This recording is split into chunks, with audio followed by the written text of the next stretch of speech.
Hello and welcome all of you. I am Nisha Bharadwaj.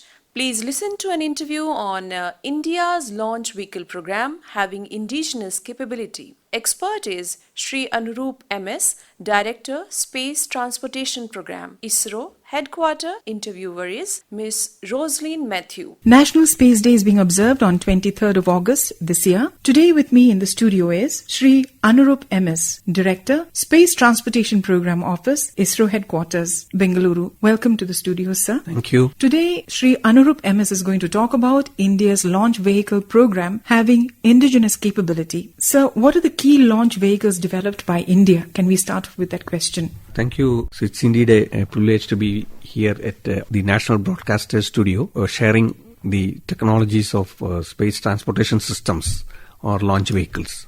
So first I shall give a brief overview of the launch vehicles which are in operation as of today and then move on to its predecessors. As on today, we have three operational launchers. Namely the Polar Satellite Launch Vehicle PSLV, the Geosynchronous Satellite Launch Vehicle GSLV, and the Geosynchronous Satellite Launch Vehicle Mark III or LVM3. So these are the three operational launch vehicles. Just last week we had the last developmental flight of small satellite launch vehicle. So we can say one more launcher has joined the operational fleet. Altogether we have 4 launch vehicles which are operational and providing satellite launch capability or indigenous satellite launch capability to different orbits in space. To give a brief overview of each of these launch vehicles, the Polar Satellite Launch Vehicles or PSLV is designed to carry satellites to the polar orbits. So it was originally designed for the remote sensing satellites which generally are launched to the polar orbits, that is from North Pole to South Pole. Ultimately, PSLV proved its versatility by not only launching to the polar orbits but to all kinds of orbits, and it was the launcher which took us to the moon for the first time and also to Mars for the first time. And today PSLV is a valued launcher in the commercial launch services market, as we have more than around 10 or 12 dedicated commercial launches which we have conducted with the PSLV. And moreover, PSLV has also been in our workhorse launch vehicle since the 90s and the early part of 2000s until GSLV came along. So GSLV or the Geosynchronous Satellite Launch Vehicle, which is the second operational launcher after PSLV, is to launch 2-ton class of communication satellites. So generally if you see, there are 3 or 4 orbits to which spacecrafts are generally launched. So one is the low Earth orbit, and the second one is the geosynchronous transfer orbit, and third is a slight variant of the low Earth orbit, which is the polar orbit. And we also have what is called the highly elliptical orbit, which is generally used as a temporary orbit before we move towards lunar or Martian destinations. So if we see, GSLV was the first launcher to give indigenous capability to launch satellites, that is in the 2-ton category, that is 2000 kg category, to the geosynchronous orbit, which is generally used by our communication satellites. So GSLV launches these satellites to what is known as a transfer orbit, which is an orbit before we actually go to the geosynchronous orbit. So geosynchronous is the orbit which is right on the equator, and with respect to the Indian region, these satellites will be rotating along with the Earth. It shares the same period of rotation as the Earth, so that the satellite is always directed at the Indian region, providing communication services. So GSLV was the first indigenous launcher to do that. Then came along the heavier variant, which is it's a totally different class of launch vehicle, which is the LVM3 launch vehicle. This launch vehicle doubled the capacity with respect to GSLV, which is 4 tons to the geosynchronous transfer orbit. Now, the LVM3 vehicle was the launcher which we used for the Chandrayaan-2 mission as well as the Chandrayaan-3 mission, where we had the first Indian landing on the moon.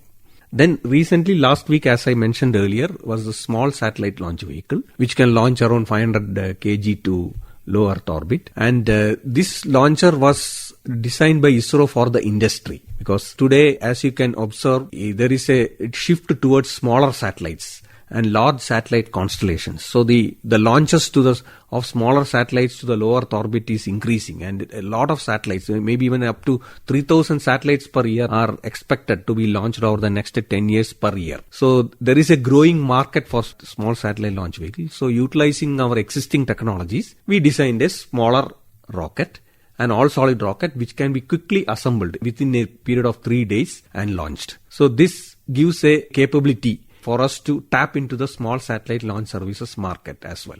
As you know, the commercial launch services market for small satellite, considering that market, the Indian industry with all the experience that it has by being a supply chain to our Indian space program, they are perfectly placed to carry forward this SSLV for these commercial launch services, to tap into this growing small satellite launch services market. What are the key achievements of India's launch vehicle program? I need to start from a little earlier. If you see, India is the 6th spacefaring nation. So everyone knows that the modern space age started off in 1957 with the launch of the Sputnik. Maybe 6 years after that, in spite of India being a newly independent nation and called as a developing nation, and just within 6 years of the commencement of the space age, we were able to launch a rocket from Indian soil. That is 1963. So recently we celebrated the 60 years of that launch last year in 2023. So thanks to the highly visionary Professor Vikram Sarabhai, who is considered the father of the Indian space program, and a lot of his contemporaries, they were able to carry forward that vision to the achievements that we are seeing today. India is one of the very few nations that has got this launch capability. There are, of course, a lot of nations who have some space programs with respect to communication satellites or LEO satellites, but very few nations have launch capability. Professor Vikram Sarabhai was able to utilize the scientific interest at that time over an area called Tumba, through which our magnetic equator passes through. Actually, there was something called an equatorial electrojet phenomena, which was too high for balloons to reach and too low for the satellites to reach.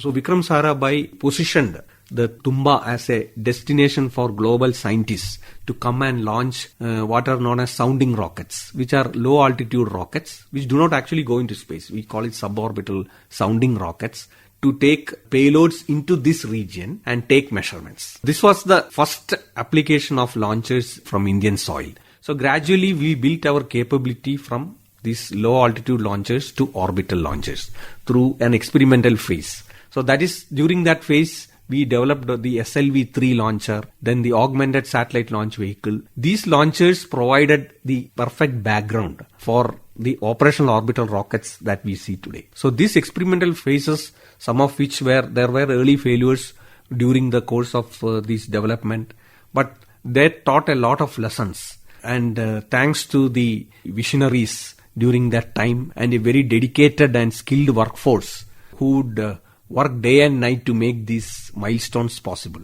Once we were out of the experimental phase, the PSLV, GSLV, LVM3, SSLV, these launch vehicles have become a reality. At this point, we can say that we have reached a level where we are fully indigenous in terms of satellites for Earth observation, navigation, communication, and of course some space science, including lunar and interplanetary missions. So our next will be to improve upon this capability to achieve bigger milestones. So for which a new class of space transportation systems or launch vehicles will be required. How does India's launch vehicle program support international cooperation and commercial launches? As I mentioned earlier, PSLV is already a workhorse vehicle and is a preferred launcher in the commercial launch services market. So we have been very successful in marketing the spare capacity which is available on these launches. Whenever we launch our own satellite, there will be some spare capacity. So as and when it is available, our commercial arm like New Space India Limited receives inquiries from customers to launch their satellites as co-passengers in those national missions. There are also dedicated commercial missions where the whole launch vehicle is booked by the customer. They may launch one or multiple satellites in a single launch. So PSLV has completed around 11 or 12 dedicated commercial missions. And there were many missions. Probably you would have heard that we have launched 104 satellites on 107 satellites in one go. PSLV held that record for some time actually. So these were all our satellites along with a majority of commercial satellites. Subsequently, there were back-to-back launches of LVM3 for a broadband satellite constellation. As you can see, there are so many satellites, SpaceX, Starlinks. There are so many OneWeb. Today we are seeing a surge of satellite constellations for communication as well as Earth observation. So a lot of launches are required for these satellites to get populated in the low Earth orbit. So LVM-3, a couple of years back, LVM-3 was booked for back-to-back launches for one such broadband satellite operator. So now we are seeing a situation where Indian launches are already being preferred for commercial satellite launches. What are the benefits of India's indigenous launch vehicle technology? Yeah, if you see, propulsion is the major technology that we require to make these launches possible. So we have different kinds of propulsions like the solid propulsion, liquid propulsion, cryogenic propulsion. These propulsion technologies require a sustained period of development and tests before they can actually be inducted into the vehicle. These launch vehicle technologies, for instance, initially we gained mastery over solid propulsion. So that is how we designed the earlier solid rockets, which are SLV-3 and ASLV. Subsequently, liquid propulsion got in, and PSLV, which is actually a mix of both solid and liquid propulsion, was designed. Then we needed a very critical technology called cryogenic propulsion, because without which we cannot launch communication satellites. So that was mastered during the development of the GSLV. Initially, we were depending on Russia for the stages. Subsequently, the geopolitical situation denied that technology to India, and our scientists were able to develop the cryogenic propulsion technology as well, because it is not just building the engine. You have to build the engine, the testing facilities, huge capital intensive test facilities to test those engines. Then you have to go for multiple tests, and finally build a stage based on that engine, and then test the stage as such, and with very high confidence levels only we can induct into the launch vehicle actually. Then of course, during the building of these technologies, build new materials, build new structures, and these technologies will have some spin-off. That is why if you, during the early part, the Jaipur Fort was one such spin-off. So these technologies have some societal benefit as well. So that is how the technologies which are utilized for space program, those specialized technologies, like there are flame-proof paints which are required to be painted over the launch vehicles. These paints are also useful in railways and in other fire flame retardants. Wherever flame retardants and fire protection requirement is there, these technologies are utilized there also. So these are known as spin-off technologies. So with respect to the same question about the benefits of India's indigenous launch vehicle technology, can we talk about, or can you elaborate on cost efficiency or technological independence, India's capabilities in those terms? No, as far as propulsion technologies are concerned, we have reached the level of indigenization. Now the next level would be to improve the performance, like the thrust levels, so that we can build better and rockets with higher payload capability. So if you take cryogenic technology, which I already mentioned, there is a big story of indigenization with respect to the special kind of materials required, the handling of the propellants at cryogenic temperatures, which all require a totally different philosophy than the other engines. So these critical technologies were mastered over detailed qualification program. Then there could be failures in between. We need to learn the lessons from those failures and come back with better hardware, better manufacturing processes, and thereby establish the confidence before inducting into the launch vehicle. So we have gained mastery over the propulsion technologies. We make our own avionics systems. We make our own inertial sensors, because basically these are the sensors we call as space grade sensors. Because space is a unforgiving environment. If you know, a lot of the vibrations, shock, temperatures, the thermal gradients are so harsh that all the systems need to be protected or designed to handle that kind of environments. Over the many decades of the space program, we have established the required facilities to test for this space environment, as well as perfect the design to handle various scenarios in the Indian space program. The scenarios are corresponding to various mission scenarios, what I'm talking about. It could be a low Earth orbit launch. When you're going to geo orbit, you have to travel through the Van Allen belt. So there are radiation concerns. So your systems have to handle radiation. The electronics have to be protected against radiation. So, and when you move towards the moon has got lunar day, lunar Earth, the temperature gradient can be very, very high. So all the systems have to be designed to withstand all these factors. So moving on to the last question, what are the future plans and developments for India's launch vehicle program in terms of reusable launch vehicles, human space flight, advanced rocket designs, and interplanetary missions? Okay, I'll start with human space flight. As I mentioned earlier, LVM-3 is the heaviest launch vehicle that we have as of today, which can launch around 10 tons to the low Earth orbit and 4 tons to the geosynchronous transfer orbit. Now, once we developed LVM-3, then we got the confidence to go for the Indian human space flight program. That is the Gaganyaan program. LVM-3 completed its development in the 2017-18 time frame. In 2019, government announced the Gaganyaan program, or the Indian human spaceflight program, where the LVM-3 vehicle is the launcher identified for taking astronauts or Gaganyatris to our low Earth orbit. LVM-3 cannot be used as such because we are handling humans here. We need to ensure that the launch vehicle is human rated. And in the face of any eventuality, we have to design enough safeguards in the launch vehicle to protect the Gaganyatris. In case there is a launch abort or in case there is a catastrophic failure, the astronauts have to be quickly conveyed away from the launch pad. So we need to design what is called a crew escape system on this LVM-3 configuration, and which consists of some fast-acting propulsion systems so that whenever there is an abort, they are quickly conveyed away from the launch pad. Then the other thing is the human rating, because since humans are involved, the kind of shocks, what we call as the G levels, have to be safe enough for the humans within the crew capsule. And there should be sufficient recovery systems, because once they re-enter, the parachute systems and the other deceleration systems, they also need to be built into the systems. So now we have this, what is known as the human rated configuration of the LVM-3, that will be utilized for the Gaganyaan program. Then as widely announced in the public media, government had identified certain milestones during the Amrit Kal. So one is the Indian space station, or the Bharatiya Antariksha station, and by 2035, and the Indian crewed landing on moon by 2040.